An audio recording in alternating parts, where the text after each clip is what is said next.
Me llamo Hilario Rodríguez, y esto que voy a contar no es una historia de espantos inventada para asustar a los muchachos en las noches de fogata. Es real. Me pasó a mí hace ya varios años, cuando todavía vivía en la comunidad de El Tule Quemado, allá por los cerros del norte de Veracruz.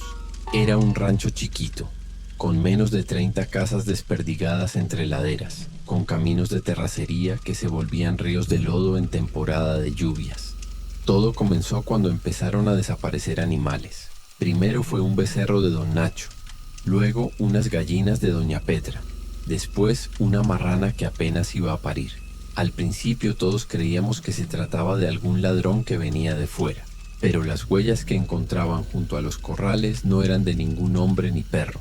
Eran marcas enormes, como de un jabalí deformado, con 3 dedos largos que se clavaban en la tierra como garfios.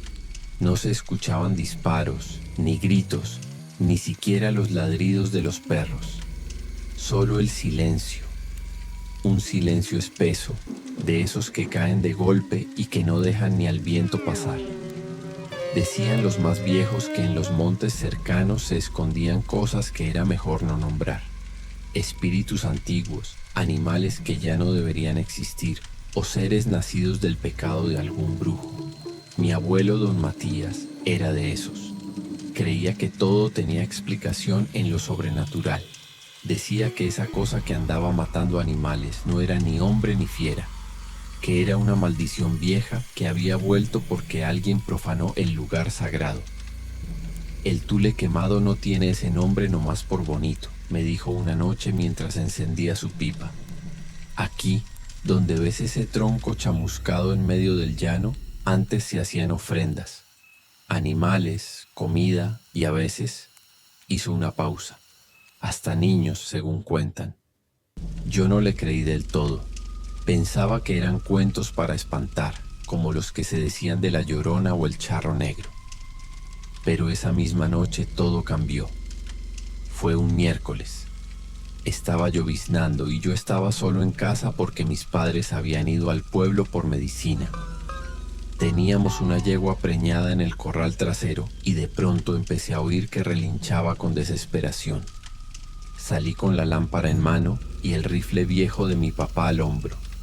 Cuando llegué al corral ya no había relincho, ni yegua. Lo único que quedaba eran las cadenas rotas, el suelo lleno de lodo removido y en medio del corral una mancha negra. Cuando alumbré con la linterna vi que no era barro, era sangre, espesa, recién derramada. Y allí estaban otra vez las huellas, gigantescas, como de un ave de rapiña pero de casi 1 metro de largo. Se dirigían al cerro del otro lado del río seco. Pensé en seguirlas, pero algo, no sé si fue instinto o miedo, me detuvo. Me quedé ahí, temblando, sintiendo que algo me miraba desde el monte, aunque no podía verlo. A la mañana siguiente me fui directo con don Bartolo, el único que había sido cazador en sus años mozos. Le conté lo que vi, y lo primero que hizo fue santiguarse. «Eso no es cosa buena, muchacho», me dijo. «Si viste las huellas y aún estás aquí contando el cuento, es porque esa cosa no te quiso llevar. Todavía». Convocamos a los vecinos. Hicimos guardias nocturnas, rondines y hasta rezamos en círculo en el Tule Quemado. Pero eso no sirvió de nada. 2 noches después desapareció Panchito, un niño de apenas 10 años que vivía al otro lado del arroyo. Su madre lo encontró al amanecer, o lo que quedaba de él. Su cuerpo estaba mutilado, los huesos roídos como si los hubiera destrozado un animal salvaje, pero no había señales de lucha ni gritos durante la noche. Solo esa maldita marca de garras en la tierra y el hedor a podrido que desde entonces no me deja dormir. Allí fue cuando entendimos que lo que fuera que estaba rondando el Tule Quemado no era un simple depredador. Era una presencia, una cosa que cazaba por placer, no por hambre. Y lo peor fue que el abuelo tenía razón. El Tule había despertado. Después de la muerte de Panchito, el rancho se sumió en un silencio que calaba los huesos. Las risas de los niños desaparecieron. Los hombres empezaron a cargar machetes incluso para ir a la letrina, y las mujeres apenas salían a echar tortilla al comal. Nadie quería hablar del tema, pero todos sabíamos que lo que rondaba no era un animal cualquiera. Mi abuelo Matías insistía en que esa cosa tenía raíces antiguas, que no era la primera vez que rondaba por esos montes. Dijo que cuando era joven su padre le contaba historias de una bestia que se aparecía cada 30 años, siempre en temporadas de lluvia y cosecha, cuando la tierra estaba más fértil y más sangrienta. La tierra recuerda, Hilario, me decía con la voz temblorosa. La tierra reclama lo suyo cuando se le olvida. Y se nos había olvidado. Desde hacía años nadie limpiaba el tule quemado. Nadie dejaba ofrendas ni cuidaba el sitio. Los niños jugaban ahí como si fuera cualquier tronco viejo. Algunos incluso orinaban cerca del círculo de piedras. Tal vez eso lo despertó. Una noche nos reunimos en la capilla del pueblo para decidir qué hacer. Éramos apenas 16 hombres, todos con caras largas, ojos hundidos y más miedo del que queríamos admitir. Ya no es suficiente con rondines, dijo el maestro Abelardo. Lo que sea que anda allá afuera se mete a las casas sin que lo veamos. No hace ruido, no deja más que muerte. Uno propuso llamar al ejército. Otro, traer a un sacerdote desde Tlapacoyan. Pero fue doña Jesusa, la curandera, quien habló con más claridad. Esto no se arregla con balas ni con misas. Esa cosa viene por algo que le fue negado, y no se irá hasta que lo recupere, o le demos algo a cambio. Hubo murmullos, gente que la llamó loca, pero yo la vi firme con los ojos clavados en el suelo, y no decía eso por figurar, lo decía porque ella también sabía. Esa misma noche me armé de valor y volví al Tule. No sé si fue estupidez o necesidad de entender. Pero llevé mi lámpara, el rifle y un puñado de semillas benditas que me dio la Jesusa. Me dijo que si escuchaba el canto no corriera, que me quedara quieto por más miedo que tuviera. Caminé entre los matorrales hasta llegar al claro donde estaba el viejo tronco calcinado. La luna se asomaba entre las nubes y el silencio era tan espeso que podía oír mi respiración cortada. Entonces lo vi, no a la bestia, sino al niño, Panchito, parado junto al tronco, con la ropa sucia, los brazos colgando y la cabeza ladeada. Tenía los ojos abiertos pero sin brillo, como si me viera, pero desde otro lugar. Quise hablarle, preguntarle si era él. Pero antes de que pudiera hacer algo sentí el calor. No era un calor natural. Era como si el aire se hubiera vuelto espeso, casi líquido, y me envolviera por completo. El bosque empezó a crujir, como si algo muy grande estuviera respirando detrás de los árboles. El niño no se movía, solo alzó una mano y señaló algo detrás de mí. Me giré con lentitud, el corazón golpeando contra mis costillas. Y allí estaba. La vi solo un segundo, pero fue suficiente. Una figura enorme, agazapada, con un cuerpo cubierto de pelo ralo y piel desgarrada. Sus patas parecían raíces retorcidas y su rostro era una mezcla entre un cráneo de venado y un hocico de perro, pero con ojos. Ojos humanos que me miraban con un odio seco, antiguo, sin emoción. Solté el rifle. No porque quisiera, sino porque el cuerpo ya no me obedecía. No podía gritar, no podía correr. Me quedé ahí, mirando a la cosa, mientras sentía que mis entrañas se enfriaban. La bestia dio un paso hacia mí y el niño desapareció. Creí que me iba a matar, pero en vez de atacarme, se inclinó hacia el suelo y comenzó a escarbar con sus garras deformes. Lo hacía con rapidez, como buscando algo, o esperando que yo lo comprendiera. Cuando por fin terminó, dejó un hueco en la tierra y dentro algo envuelto en trapos negros. Sin pensarlo me acerqué. Tomé el bulto con manos temblorosas. Era liviano, pero despedía un olor a tierra vieja, a sangre seca. Al destaparlo sentí que mi estómago se revolvía. Era un feto humano deforme, seco, como si hubiera sido enterrado décadas atrás. Detrás de mí, la bestia se alejó sin ruido. Me quedé ahí, con el bulto en las manos, sabiendo que acababa de ser parte de un trato que no había hecho conscientemente. Cuando regresé al rancho, ni yo mismo me reconocía. Doña Jesusa me esperaba sentada en su banca, con una vela encendida y un rebozo en la cabeza. ¿Lo traes?, preguntó. Solo asentí. Entonces el tiempo corre. Me costó dormir esa noche. Cerraba los ojos y veía al niño parado junto al tule, al ser que lo acompañaba, y el bulto en mis manos que aún parecía latir cuando lo enterramos otra vez, como si el alma que contenía no hubiera terminado de morir. Doña Jesusa me llevó hasta el fondo de su terreno, donde tenía un altar de piedra rodeado de veladoras. Allí, entre plegarias que no entendí del todo, me hizo colocar el fardo bajo tierra, justo en el centro del círculo.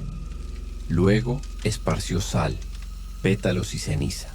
Al final me obligó a beber un trago de mezcal mezclado con ruda y sangre de gallina. «Ya no eres un inocente, Hilario», me dijo con la voz apagada. «Ahora estás marcado. Lo viste, lo tocaste. Esa cosa te va a recordar». Y así fue. Esa misma madrugada me despertó un sonido seco en la puerta. No era un golpe, ni un animal. Era como si alguien pasara las uñas lentamente por la madera. Me acerqué en silencio, rifle en mano. No abrí, pero escuché una respiración pesada, casi ronca del otro lado. Algo esperaba. De pronto, una voz me llamó por mi nombre. Hilario. Era la voz de mi madre, pero no podía ser ella. Ella estaba en el hospital, en Papantla, acompañando a mi padre. «Ábreme, mijo». Ya llegué. Me paralicé. No supe qué hacer. Esa voz era idéntica, pero tenía un eco hueco. Era como si la imitaran, como un imitador borracho que no entendía el tono de verdad. Entonces escuché un rasguño, y luego otro, como si garras tallaran símbolos en la madera. Me alejé sin atreverme a responder, y después de unos segundos el silencio volvió a caer. Al día siguiente, cuando salió el sol, fui a revisar la puerta. No había marcas de uñas, pero sí 3 huellas en el barro, 2 como de manos humanas y una central alargada que parecía la pezuña de algún animal que jamás había visto. Doña Jesusa me dijo que era una advertencia. La criatura sabe que tú tienes algo que le pertenece, o que podrías dárselo. No entendí. ¿Qué podía querer de mí? Yo no le debía nada, pero ella insistió. Lo que se despertó en el tule no es una bestia, es un espíritu antiguo, un Sinacatl, un protector maldito que se volvió contra su propia tierra. Fue creado para cuidar los rituales, pero con los años, con el olvido, se deformó y ahora buscaba sacrificio porque así fue enseñado. Esa misma tarde el comisariado reunió a los hombres. Otro niño había desaparecido. Era el hijo de Rufino, un muchacho al que le gustaba jugar cerca del arroyo. Su cuerpo fue hallado horas después colgando de un árbol, como si lo hubieran dejado ahí de adorno. Los ojos arrancados, la piel marcada con símbolos que ni siquiera don Macario, el maestro jubilado, pudo descifrar. Fue ahí cuando se rompió el miedo y nació el enojo. «No vamos a esperar que nos mate a todos», gritó don Carmelo. «Vamos al cerro y lo cazamos». Y esa misma noche nos organizamos en 2 grupos. Armados con machetes, rifles viejos y lámparas de mano, nos adentramos al monte. Yo fui con el grupo que subió por el lado del tule quemado. A cada paso sentía que el aire se hacía más denso. El bosque ya no sonaba como antes. No había insectos, ni pájaros, ni ranas. Nada. Solo nuestros pasos y algo más invisible que nos acompañaba de cerca. Llegamos al claro y allí estaba el tronco, carbonizado como siempre. Pero a su alrededor Había huesos, cientos. No eran de animales, eran de niños. Cráneos pequeños, costillas delgadas, huesos diminutos apilados en una especie de altar primitivo. Los más viejos del grupo retrocedieron con náuseas. Algunos lloraron, otros rezaban, y yo me quedé congelado, porque allí, entre los huesos, vi una pulsera de estambre azul idéntica a la que mi hermana había hecho para Panchito meses atrás. Fue en ese momento que todo se oscureció de golpe. La luna se cubrió con nubes negras y la temperatura bajó de un solo jalón. El viento trajo un gemido profundo y todos supimos que no estábamos solos.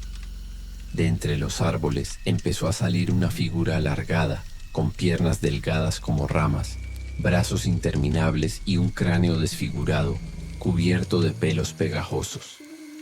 Su aliento era denso, sulfuroso como carne vieja. Nadie disparó, nadie se movió. La bestia se acercó al círculo de huesos y allí, entre gruñidos bajos, colocó un nuevo objeto. Una trenza de cabello largo ensangrentada. Doña Jesusa tenía razón. Ese ser hacía ofrendas propias, o esperaba que alguien las hiciera por él, y nosotros por años le habíamos fallado. Entonces habló, no con palabras, sino con la mente. Sentí su voz dentro del cráneo como un tambor sordo. Devuelvan el nombre, o todo será tierra. Nos quedamos sin entender. ¿Qué nombre?, gritó Carmelo apuntándole con el rifle. Y la criatura rugió, un aullido tan feroz que todos caímos de rodillas. Aquel rugido nos quebró por dentro. No era un sonido natural, era un alarido que venía desde el principio del tiempo, una mezcla de todas las muertes que habían ocurrido en ese monte, de los llantos, los rezos y los silencios no escuchados. Uno a uno, los hombres empezaron a correr, a tropezarse, a dejar caer los rifles. Yo no, yo me quedé ahí. No porque fuera valiente, sino porque mi cuerpo no me respondía. Sentía el pecho oprimido, como si una mano gigante me estuviera apretando el corazón. Y fue en ese momento, justo cuando pensé que me iba a morir ahí mismo, que lo comprendí. Devuelvan el nombre. El abuelo Matías me lo había contado de niño, pero no le presté atención.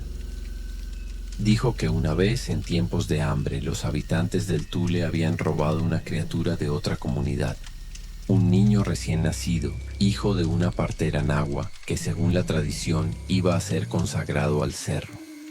Lo trajeron acá, lo ocultaron y lo ofrecieron como si fuera propio, pero el cerro no lo aceptó. No era su sangre, no era su nombre. Por eso desde entonces el Tule estaba maldito. Ese niño, que debía descansar bajo las piedras del altar original, fue enterrado lejos del lugar, en una fosa oculta por la vergüenza y cubierto con trapos negros para que nadie lo viera. Lo que yo había encontrado era su cuerpo sin nombre, su alma errante, y el guardián, el Tzinacatl, había esperado todo ese tiempo que alguien corrigiera el error. Me puse de pie con dificultad. El ser me miraba, no se movía. Parecía esperar algo. Yo ya no tenía miedo, solo tristeza. Saqué el pañuelo donde llevaba las semillas benditas de Jesusa y comencé a cavar, justo en el centro del altar de huesos. No sé cuánto tiempo pasó, pero la tierra cedió. Allí, entre piedras viejas, hallé una piedra tallada con símbolos antiguos. Cuando la toqué, vi una imagen clara en mi cabeza, el rostro de un niño con los ojos abiertos y la boca sellada. No hablaba, porque le habían arrebatado el nombre. Lo levanté con cuidado. La piedra pesaba como si llevara siglos esperando. El Tzinacatl se acercó a mí, tan lento que apenas tocaba el suelo. Su respiración era un suspiro largo. Ya no se sentía como un monstruo, sino como un guardián cansado. Me miró con esos ojos huecos y entendí lo que debía hacer. Con la piedra en las manos dije el único nombre que vino a mi mente: Yohuali. Noche. Fue como si el bosque entero contuviera el aliento. Las ramas dejaron de moverse, el viento se detuvo y hasta el canto lejano de los grillos regresó por un segundo. La criatura inclinó la cabeza y luego desapareció entre las sombras sin dejar huella.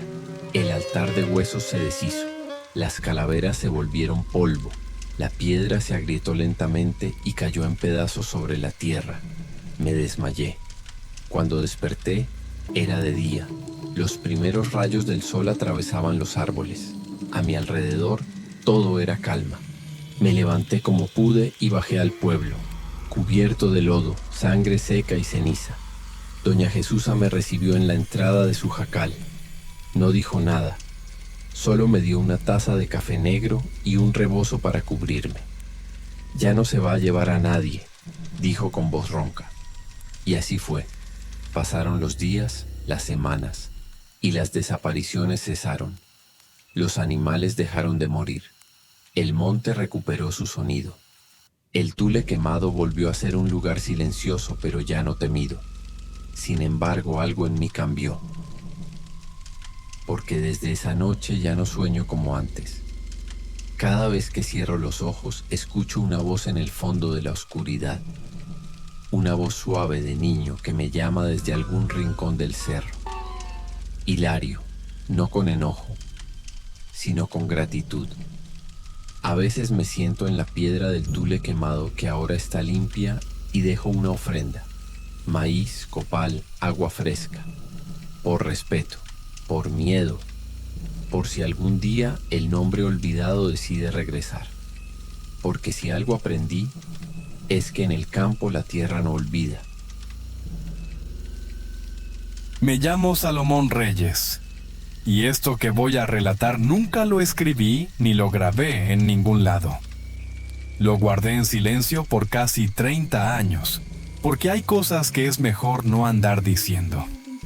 Pero a mi edad, cuando uno ya siente que el aliento se le acorta, entiende que hay verdades que no pueden morirse con uno. Yo nací y crecí en un rancho que ya no existe, San Epitacio del Cerro Muerto, escondido entre la Sierra Baja de Michoacán. No éramos muchos, unas 12 familias, todas viejas, de apellidos repetidos y costumbres aún más antiguas.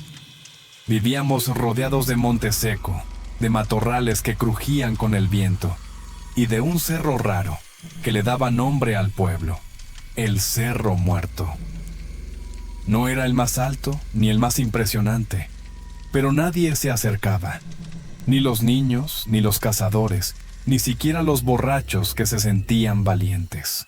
Tenía una forma extraña, como jorobada, y la cima estaba siempre cubierta de niebla, incluso en los días más secos del año. A veces, en la noche, se veía una luz allá arriba, una luz que no se movía como linterna ni como fuego. Era una luz estática, como si alguien la sostuviera desde abajo, apuntando al cielo. Nadie hablaba de esa luz. Era algo que simplemente se ignoraba a propósito, como quien ve una sombra y decide no mirarla 2 veces. Cuando yo tenía 14 años, todo empezó a cambiar. Ese año hubo sequía. Las milpas se secaron, las vacas murieron de pie y el río se convirtió en un hilo lodoso. Los más viejos decían que ya había pasado antes, que solo era cuestión de aguantar. Pero luego llegó una mujer. Nadie sabía de dónde vino. Apareció caminando, sola, una tarde de mayo, con la cara tapada por un rebozo gris y los pies descalzos. Dijo llamarse Apolonia y pidió posada en la casa de los Mendoza, que tenían un cuarto vacío desde que su hijo se había ido para Estados Unidos.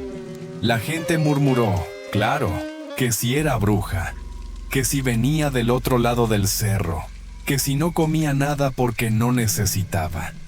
Pero también era cierto que desde que llegó, el pozo del rancho empezó a dar agua otra vez. No mucha, lo justo. y que las gallinas de la señora Lupe, que ya no ponían desde octubre, comenzaron a llenar los nidos. Y entonces empezaron a venirle a Apolonia mujeres enfermas, hombres con la espalda jodida, niños con fiebre, y ella los curaba, sin cobrar nada. Decía poco, pero cuando hablaba todos se callaban. Tenía una voz baja, pastosa, pero con un peso que te hacía bajar los ojos. No sé cómo explicarlo, como si no hablara con la boca, sino con la tierra misma.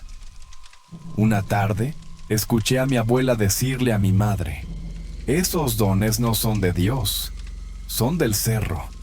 Apolonia vivió entre nosotros 4 meses, y fue entonces, en el mes de agosto, que la luz del cerro empezó a cambiar.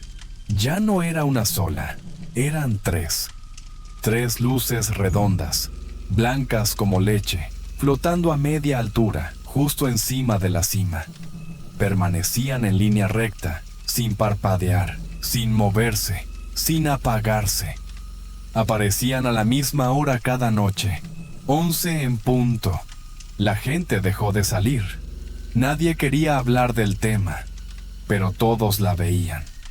Y a todos se nos encogía algo en el pecho al mirar esas luces mudas, como ojos grandes mirando desde arriba.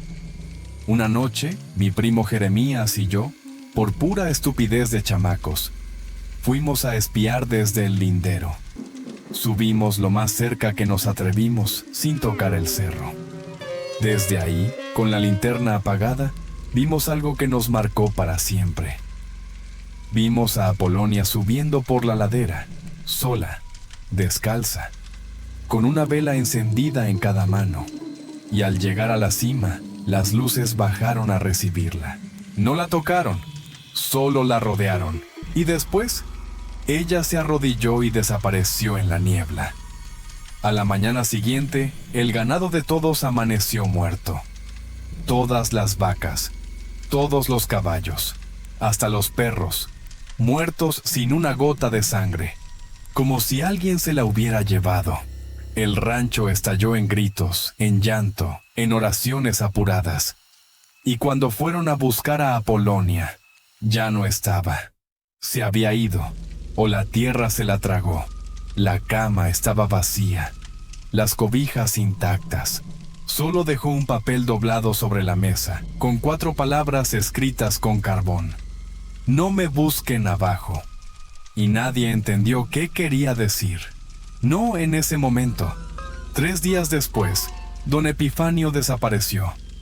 Era el más necio de todos. Había dicho que todo era cuento, que iba a ir él mismo al cerro a ver qué pasaba. Se fue a caballo, con un machete en la espalda y 2 tragos de mezcal encima. Nunca volvió. El caballo regresó solo, lleno de polvo y espuma.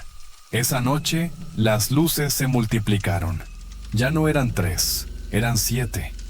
Y comenzaron a moverse, como si buscaran algo. Desde entonces, cada tanto, alguien desaparecía. Primero fue un borracho, luego un niño, después la hermana del sacristán, siempre de noche, siempre después de que las luces dieran vueltas sobre el pueblo. Los cuerpos nunca aparecieron, pero en el cerro comenzamos a ver algo más, siluetas, no de personas, eran más largas, más flacas, caminaban raro, como si no tocaran el suelo. A veces parecían formarse entre la niebla. A veces se escuchaban pasos, risas, voces que imitaban a los muertos.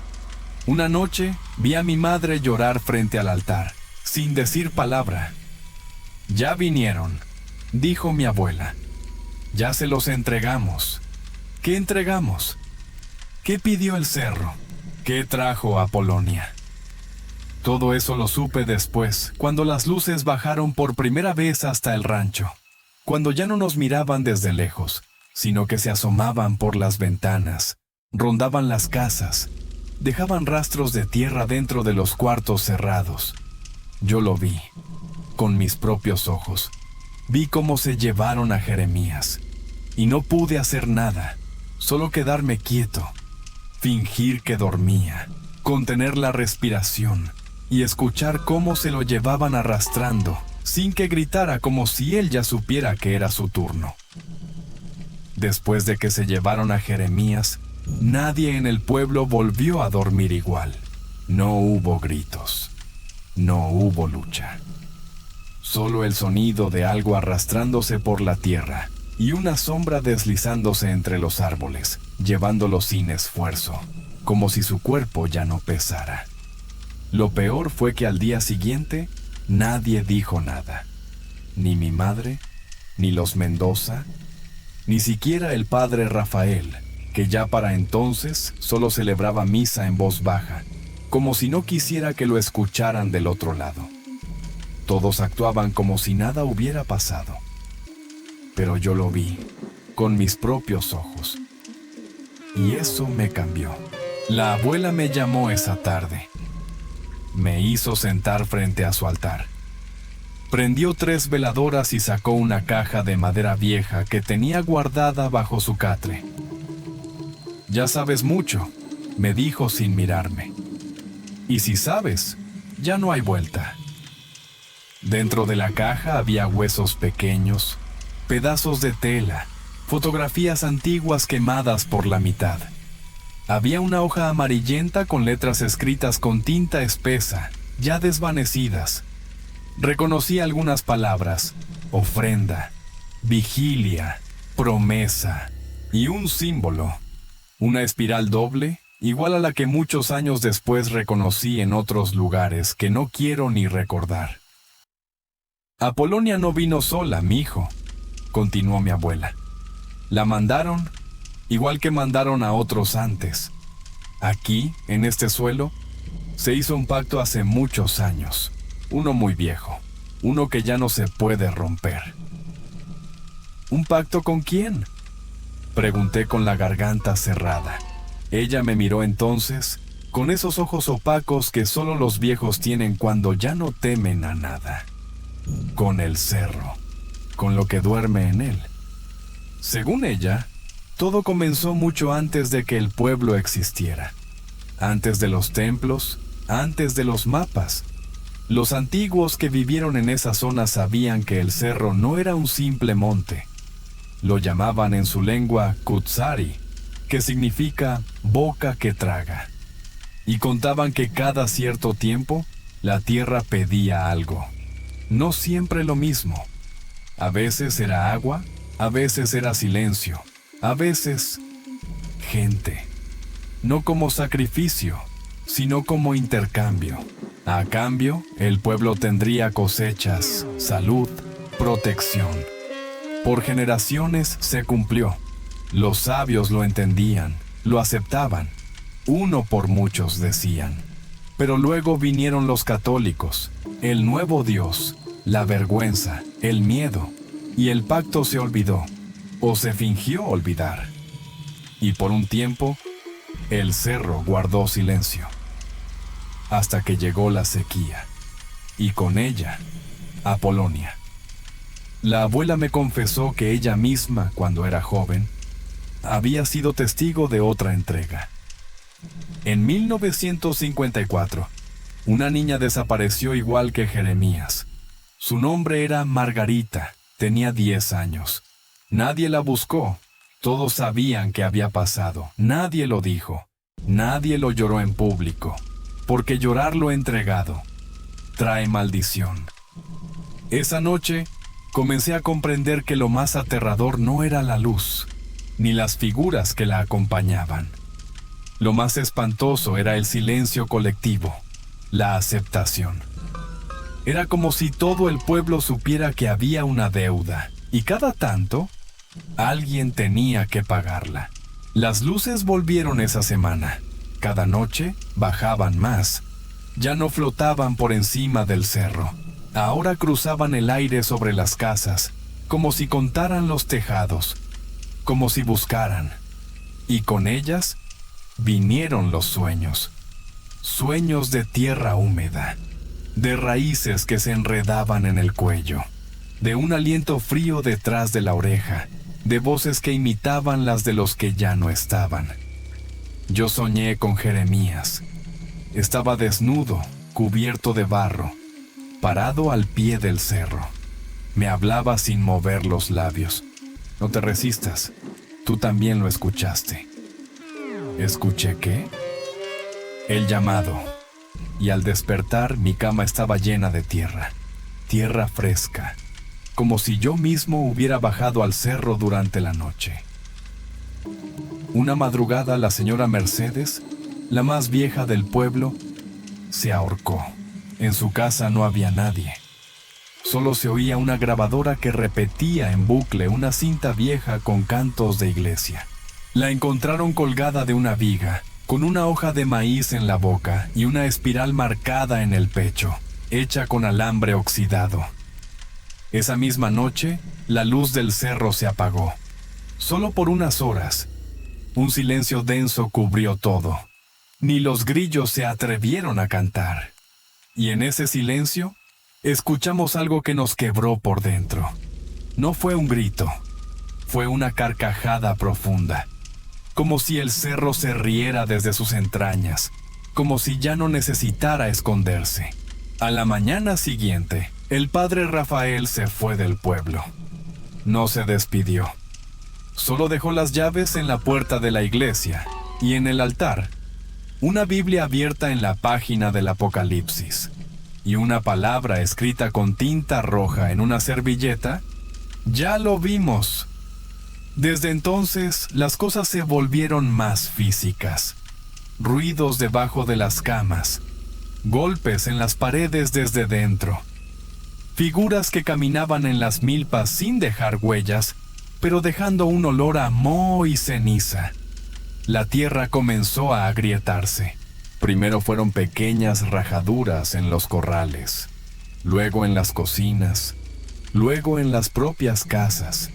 Y cada grieta tenía la forma de una espiral que se hundía más profundo cada día. Los animales desaparecieron, los rezos dejaron de servir, las puertas ya no cerraban con llave. Y el cerro comenzó a respirar. Se escuchaba, en las noches más calladas, un soplo constante, como una fiera dormida, a punto de abrir los ojos. Y yo entendí que lo que se venía ya no era entrega, era cosecha. Porque el cerro ya no estaba pidiendo, estaba reclamando. Después de que la tierra comenzó a agrietarse y la risa del cerro se escuchó aquella noche, algo cambió para siempre en San Epitacio. Ya no era solo el miedo, era la certeza de que el cerro nos iba a tragar. La gente ya no salía ni de día, no se prendían velas, las oraciones se decían en susurros, si acaso. Las vacas, los perros, las gallinas, todos habían desaparecido y los niños ya no hablaban. Solo miraban hacia el cerro, con los ojos secos, como si supieran algo que nosotros no. Una noche, escuché a mi madre llorar. Era la primera vez que la veía así. Rota, sola, sentada junto a la ventana, mirando el monte como si esperara algo. ¿Qué haces, ama?, no respondió. Solo me tomó la mano y me la puso en el pecho. Sentí su corazón golpeando como tambor. Ya va a tocar otra vez, me dijo. Esta vez te va a elegir a ti. Yo no entendía qué quería decir. No entonces, pero al día siguiente descubrí el diario de Apolonia. Estaba escondido en un compartimiento falso dentro de la caja de la abuela, que ahora pasaba los días dormida o fingiendo que lo estaba.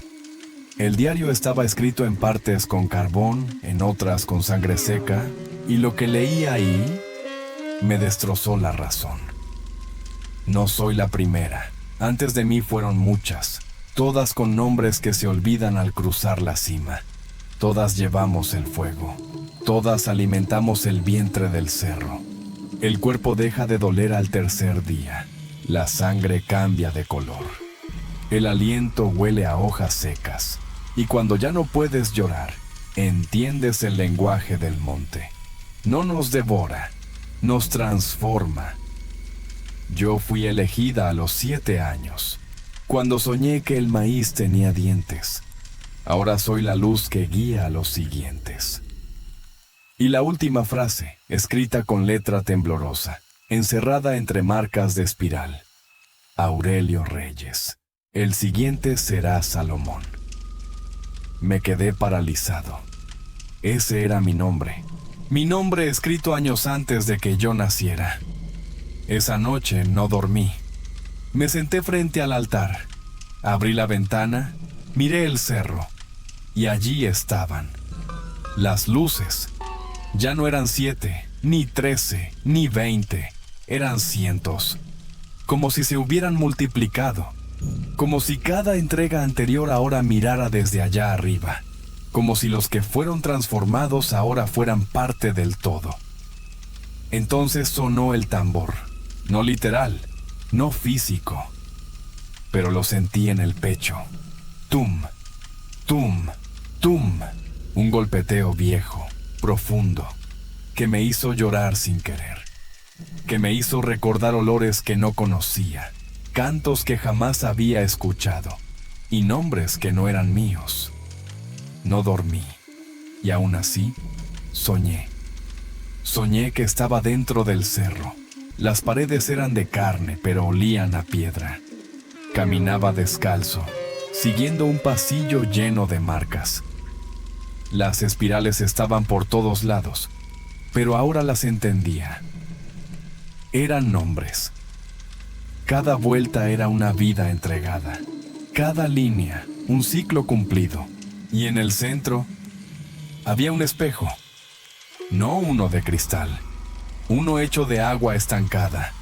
Me asomé y vi a mi padre, no como lo recordaba, no como hombre, sino como algo envuelto en barro, con los ojos abiertos pero sin pupilas y la boca llena de raíces. «No corras, mijo», dijo con voz que no era suya. «Acéptalo. Es el único lenguaje que la tierra entiende». Me desperté con la camisa empapada y con los pies llenos de tierra. Fui con la abuela. No quise decirle nada, pero ella ya lo sabía. «¿Soñaste con tu padre?», asentí. Ella se acercó, me abrazó como no lo había hecho en años y me susurró al oído. Él también fue elegido, pero no se dejó llevar, se escondió, y por eso el cerro se llevó a tu hermana. Nunca me habían hablado de eso, nunca supe que yo tenía una hermana, pero la abuela me llevó al fondo del terreno, donde el monte empieza a cerrarse. Y allí, escondida entre ramas secas y espinos, había una cruz sin nombre. Solo una palabra tallada con cuchillo en la madera. Ofrenda. Caí de rodillas. Todo tenía sentido ahora. El silencio de mi madre, la rabia de mi padre, la tristeza perpetua de la casa. Y entendí lo más importante. Yo no era inocente. Yo era parte de la deuda. Esa tarde, decidí huir. Tomé el camino viejo hacia la carretera, el que cruza por el arroyo seco. Caminé rápido, no volteé, no hablé. Pero mientras más me alejaba, más sentía el tambor en el pecho. Tum, tum, tum. El aire se volvió denso. Los árboles empezaron a inclinarse, aunque no había viento. Y entonces apareció la figura. Alta, lenta, con una lámpara en la mano. La lámpara no emitía luz, emitía oscuridad. Cada paso que daba apagaba los colores. El verde del monte, el azul del cielo, el rojo de mis pensamientos. Y cuando estuvo frente a mí, supe quién era. Era yo. Después de ser tragado, mi reflejo, mi destino, mi deuda. ¿A dónde crees que vas, Salomón? No respondió con la boca, lo dijo desde dentro de mi cráneo. ¿Vas a negarte? ¿Vas a hacer que se lleven a otro por ti? ¿Como tu padre? caí de rodillas y supe que no había salida, porque el cerro no olvida, no perdona y no espera. Esa noche volví al rancho. Nadie me miró raro, nadie preguntó. Solo me dejaron pasar, como se deja pasar al que ya está muerto por dentro. Me encerré en mi cuarto y por primera vez escribí esto. Porque si mañana la luz toca mi casa y yo ya no estoy, que al menos quede este relato, para que el próximo que nazca sepa que ya está escrito. Esa madrugada no hubo sueño, no cerré los ojos, no respiré profundo. No me atreví ni a cambiar de posición en el catre, porque sentía que si lo hacía, algo se movería dentro de mí, algo que ya no me pertenecía del todo. Esperé, y como lo presentía, la luz llegó, pero no por la ventana. Entró por el suelo. Primero fue un temblor muy leve, como cuando alguien camina descalzo por tablas viejas. Luego, el aire comenzó a oler a barro, a raíces mojadas, a hoja podrida. Mi cuerpo se tensó sin quererlo.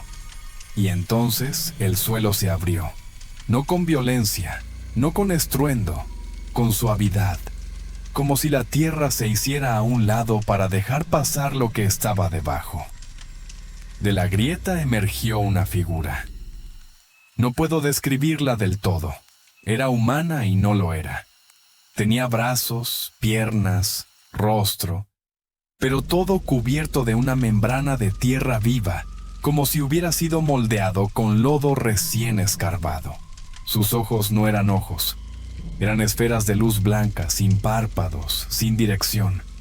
Y cuando me miró, no vi odio. Vi hambre, no de carne, de memoria. Salomón, dijo con mi voz. Yo no hablé. Solo me puse de pie, como si mis huesos ya no fueran míos. Caminé hacia él, hacia mí, hacia el destino que el cerro había escrito mucho antes de que naciera. Entonces escuché las voces. Miles, todas a la vez. Hombres, mujeres, niños, ancianos, cantando sin moverse la boca, repitiendo una sola frase, una y otra vez, en un eco que salía del pozo abierto bajo mis pies. Uno para callar el monte, uno para sellar el nombre, uno para que el ciclo siga. Y yo entendí. No se trataba de castigo, ni siquiera de justicia. Era equilibrio. La tierra da, la tierra cobra. Y yo era la moneda. Entré en la grieta, no sentí dolor, ni frío, solo una oscuridad cálida, envolvente, como el vientre de una madre vieja. A mi alrededor vi siluetas, cientos de ellas. Algunas caminaban en círculo, otras dormían de pie. Algunas lloraban sin rostro, y todas llevaban la espiral marcada en la frente.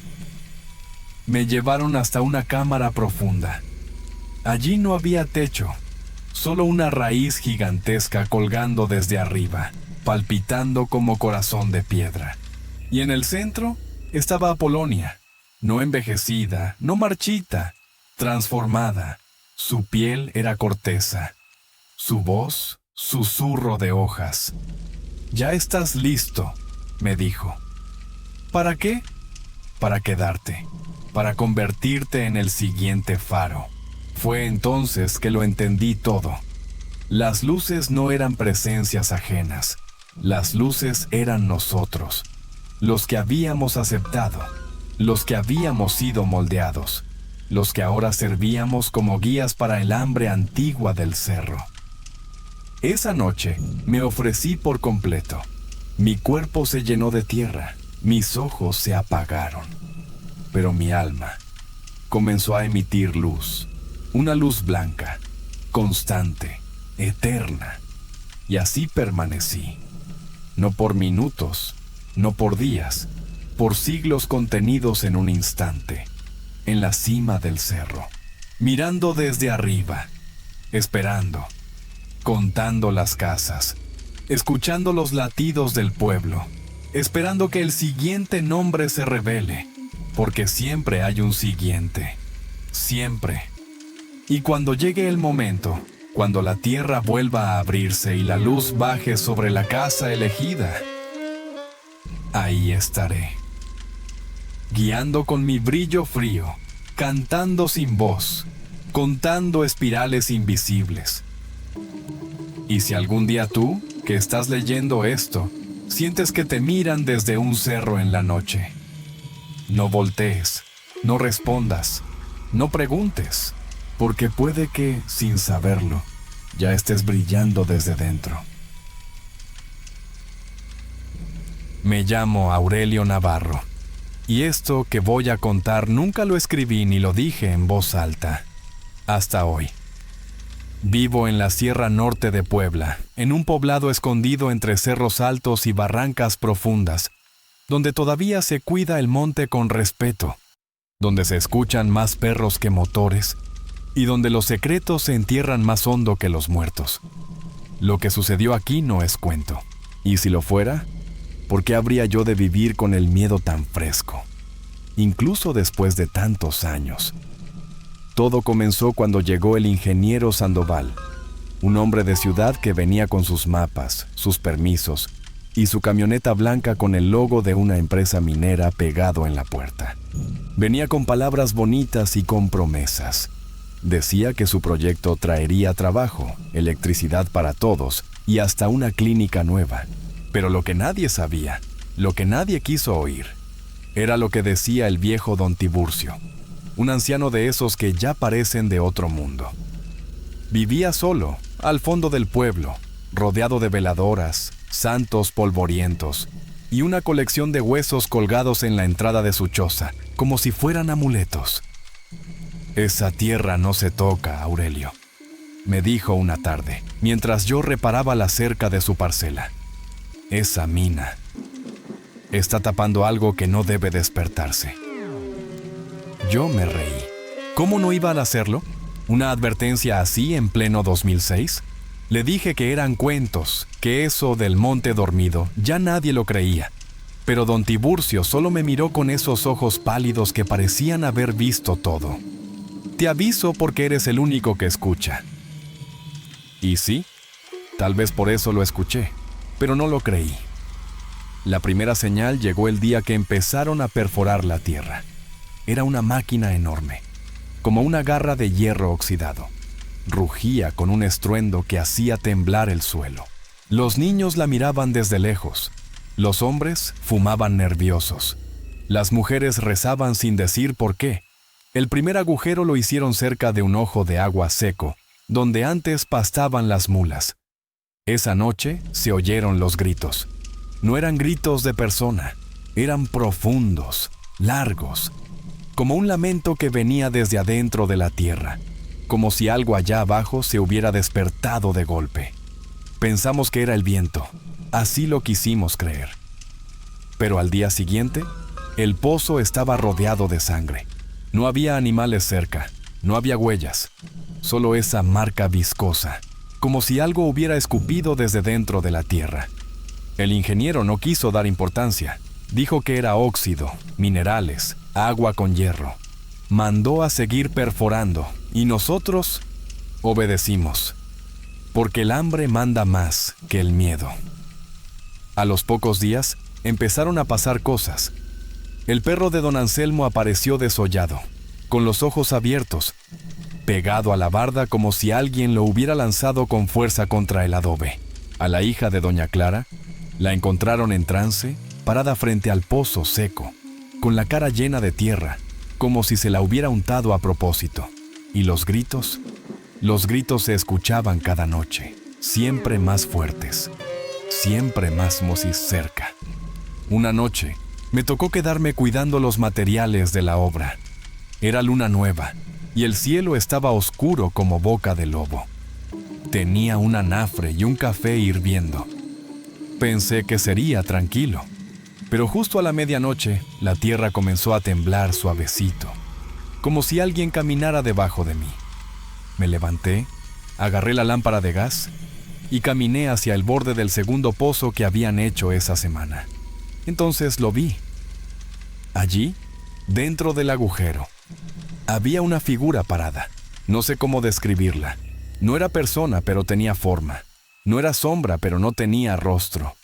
Su cuerpo era delgado, alargado, cubierto de tierra húmeda. Y lo peor es que me estaba mirando. No me moví, ni respiré. La figura levantó una mano larga, de dedos huesudos, y la apuntó hacia el cielo.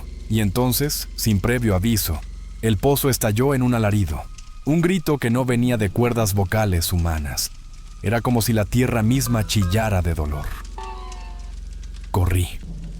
No sé cómo llegué a mi casa, pero al día siguiente, los hombres que llegaron temprano encontraron las herramientas retorcidas, como si hubieran sido expuestas al fuego, y el suelo olía a podrido. Conté lo que vi. Nadie me creyó. Me llamaron cobarde, inventador. El ingeniero me despidió, pero don Tiburcio ese mismo día se apareció en mi puerta. Tenía la cara más seria que nunca. ¿Ya salió?, dijo sin saludar. Y ahora va a querer más. ¿Más qué? Más tierra, más carne, más gritos. Desde entonces, el pueblo ya no duerme igual.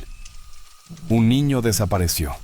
Un gallinero completo amaneció abierto y vacío, con plumas pegadas en las paredes. Las vacas abortaron. Las paredes de la iglesia amanecieron cubiertas con marcas de dedos largos, hechos con lodo y sangre.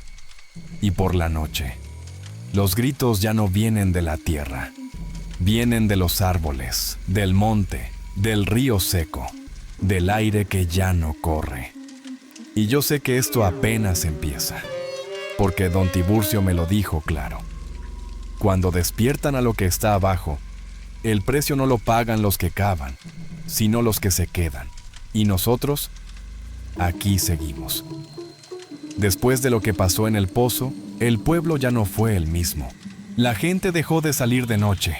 Se oían menos gallos, menos machetes golpeando piedra, menos voces en los caminos, solo el silencio.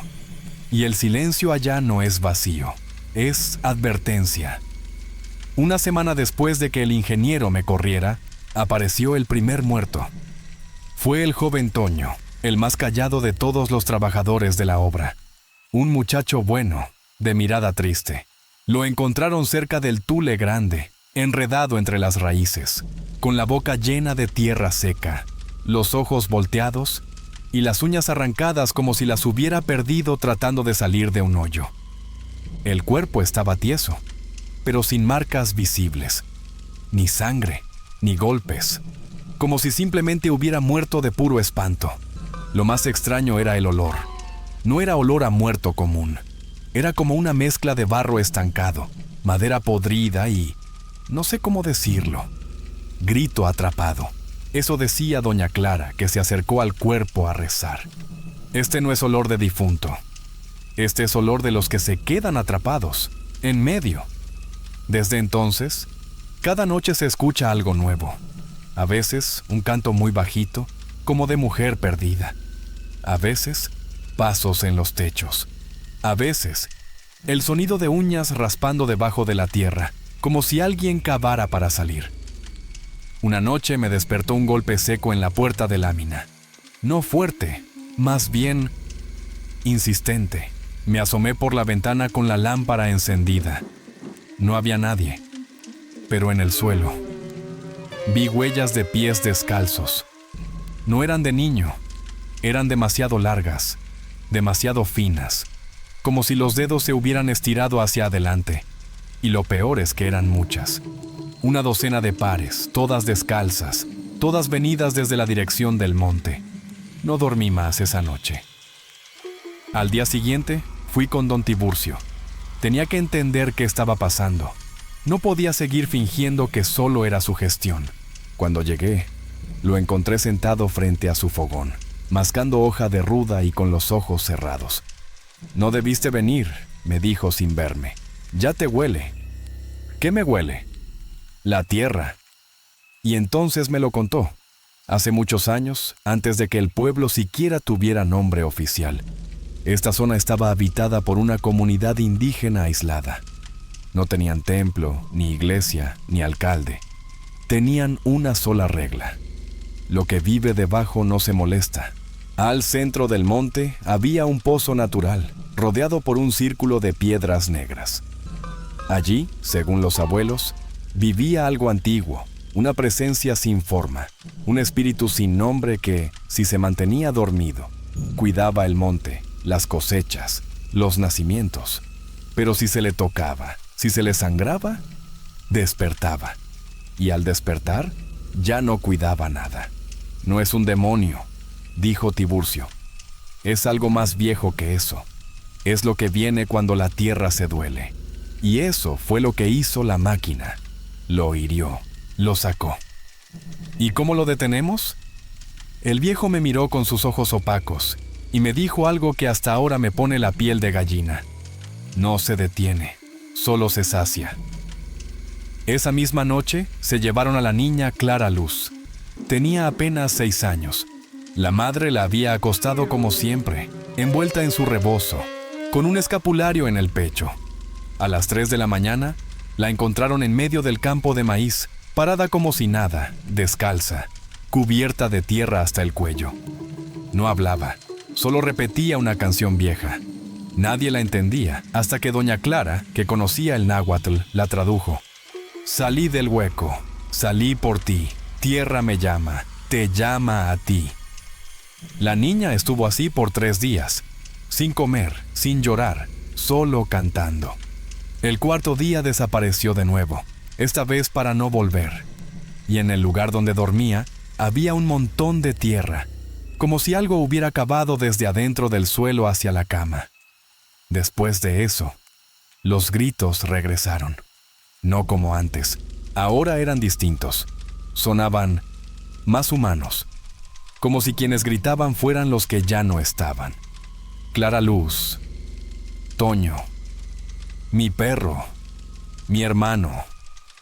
Todos empezamos a escuchar las voces de los nuestros, repitiendo nuestros nombres, siempre de noche, siempre justo antes del amanecer. Algunos dicen que es el monte burlándose, otros dicen que quieren regresar. Yo no sé qué pensar. Lo único que sé es que lo que salió del pozo ya no quiere dormir y que ahora camina entre nosotros. Porque la noche que intenté irme del pueblo, cuando la camioneta del primo Lorenzo bajó para llevarme a Zacatlán, encontramos algo en la carretera, un cuerpo. Era el ingeniero Sandoval, o lo que quedaba de él. Estaba boca arriba, los brazos abiertos, los ojos vacíos, y de su boca brotaba tierra negra, húmeda, viva. Lorenzo gritó. Yo no, yo solo lo miré. Y vi que en la palma de su mano alguien había dibujado con sangre una espiral, un símbolo, un ojo sin párpado, un pozo. Y en ese momento lo supe. Nadie va a salir de aquí. Porque el monte no solo despertó, está caminando y busca lo que le deben. Después de la muerte del ingeniero Sandoval, algo cambió en el aire del pueblo. Ya no era solo miedo, era resignación. Una aceptación silenciosa, como si todos supiéramos, sin hablarlo, que lo que estaba pasando ya no podía detenerse. Nadie tocó el cuerpo, ni los de la policía rural, ni el médico que llegó desde Tepetzintla. Nadie quiso acercarse, solo lo rodeamos desde lejos, mientras el sol comenzaba a subir por el cerro, iluminando esa boca abierta de donde todavía escurría tierra, como si lo que lo mató siguiera allá dentro, escarbando. El comisario mandó tapar el pozo número 1. Lo cubrieron con costales, piedra y cal.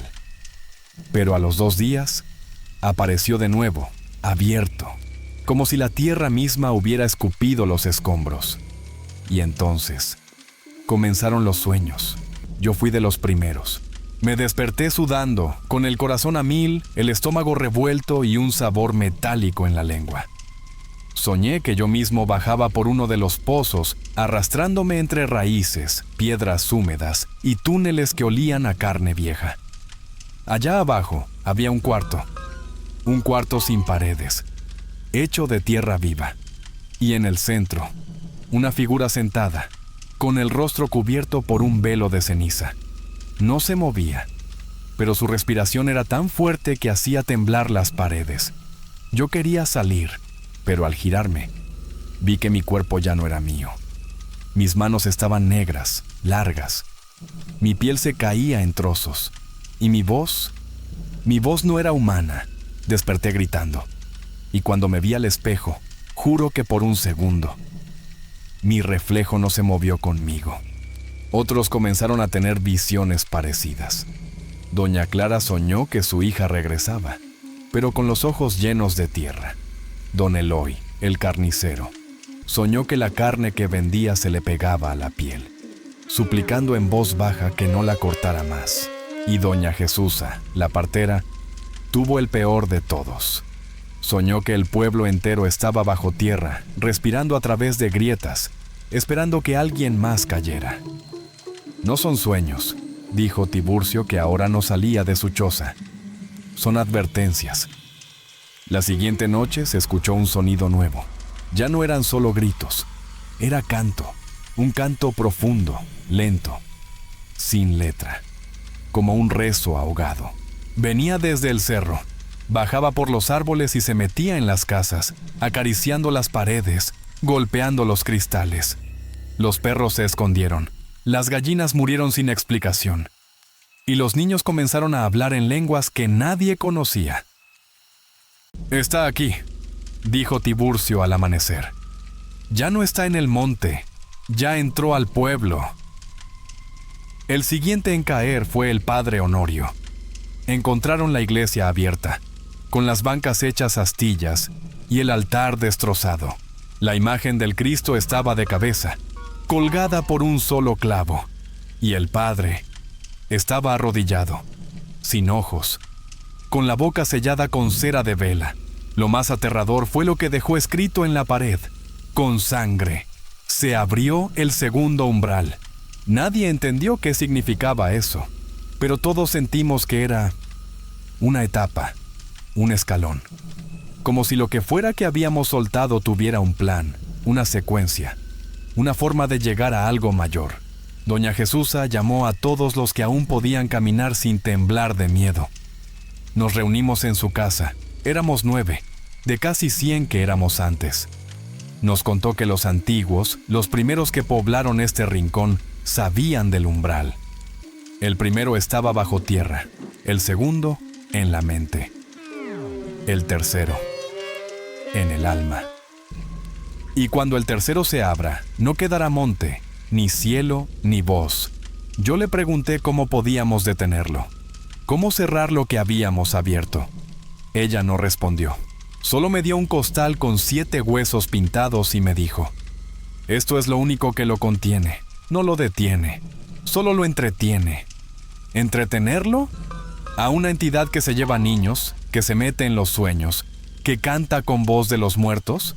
Pero era eso, o nada. Esa noche, fuimos al Tule Viejo, el árbol donde antes se reunían los antiguos, según Jesusa. Colocamos los huesos en círculo, con veladoras, sal gruesa y sangre de gallo negro. Rezamos, no con palabras de iglesia, sino con sonidos que Jesusa nos enseñó, como susurros antiguos, y por un rato pareció funcionar. El aire se volvió más liviano, los grillos volvieron, el canto cesó. Pero cuando el último hueso se encendió, algo se movió en las sombras del árbol. Una figura, alta, alargada, como si la tierra hubiera tomado forma humana. No caminaba, flotaba, nos miró y por primera vez habló.